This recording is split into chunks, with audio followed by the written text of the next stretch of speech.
Carbon dioxide, the culprit of global warming. Together with methane, nitrous oxide, and fluorinated gases, they are referred as the four main greenhouse gases. They absorb the heat emitted from Earth's surface and later released back to Earth's surface again. Let's imagine Earth as a huge capsule. The heat is now trapped and accumulated inside. For sure, the inner temperature is going to shoot up in no time. Global warming, a familiar phrase that we all heard in recent years. The melting of glaciers, the rising of sea level, and the alteration in local climate are some of the obvious evidences. Policymakers put the blame on CO2, which made up 80% of these greenhouse gases. In other words, CO2 is responsible for the occurrence of extreme nature events. Before our Mother Earth is pushed to the brink of destruction, what else can we do to reduce the carbon dioxide level? Over the decades, countless research were conducted to remove excess CO2 in the atmosphere, with the hope to slow down global warming. Several CO2 capture techniques have successfully drawn public attention: absorption, membrane separation, and cryogenic separation, to name a few. Among all, physical absorption using activated carbon stands out as an effective method. Physical absorption occurs when the gas molecules are held by physical force, like van der Waals force. The same scenario is observed when you dip a sponge into a solution and it immediately absorbs the liquid. Now you get a rough idea of physical absorption.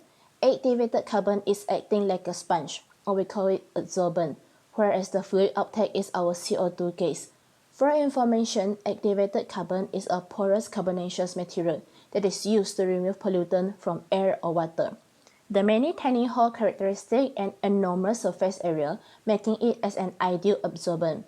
Natural-based activated carbon, such as rice husks, coconut shell, and bamboo are gaining popularity because of the low material cost, renewable in material, low ash content, and environmental friendly. For that reason, I propose using fishbone as activated carbon for CO2 capture. Ladies and gentlemen, you might wonder, why fishbone? Fish are consumed by humans for their protein, mineral, and vitamin.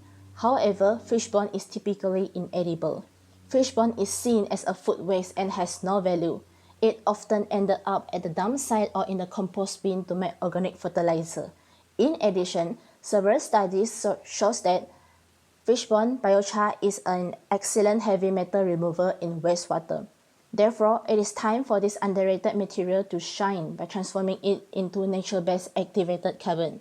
First and foremost, clean and wash the fishbone several times to get rid of any impurity. Then, dry the fishbone and grind it into powder.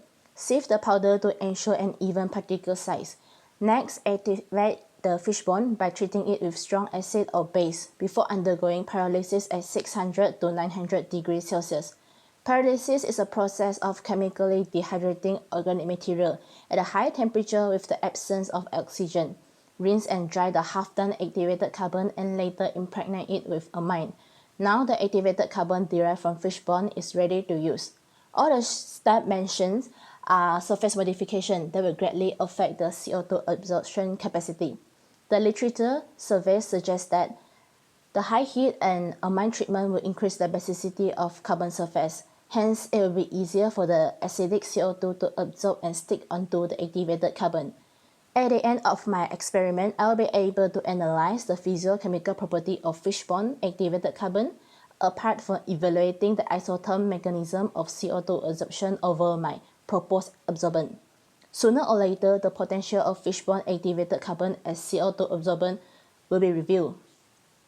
As far as I'm concerned, there is no research implementing fishbone as activated carbon for CO2 yet. Each metal has its own purpose and everyone has a value. So I foresee development of novel fishbone activated carbon will help to reduce CO2 level in the atmosphere, and later we can contribute to the conservation of nature. Thank you for listening.